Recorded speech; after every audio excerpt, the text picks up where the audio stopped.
All right, it's a beautiful day here at the Kentucky Welding Institute, and our boiler simulator is jam-packed. Let's check it out. We got some vertical going on here in the boiler simulator, just working on getting out, having a real-world feel to it. And then he's working on some 5G TIG here. These guys are, let's go in the boiler. All right, so we are outside the boiler right now. Got these guys over here getting ready to weld. And then we're gonna go inside of the boiler where these guys are passing the arc.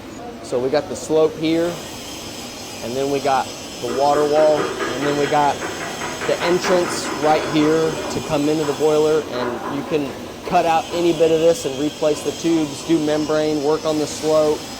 Pretty awesome setup. These guys are practicing passing the arc.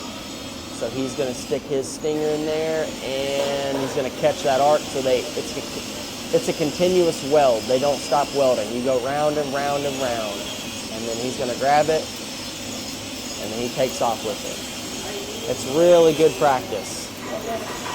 So that's a big thing here at the Kentucky Welding Institute. We're gonna put you in real life simulators that mimic the real world welding and industrial environment. So these guys are passing the arc on our boiler simulator, and this is the water wall section. Spots where you can cut it out. You can cut out any of this and replace it, do membrane, do tubes, do everything. We got mill hogs, the whole 9 yards.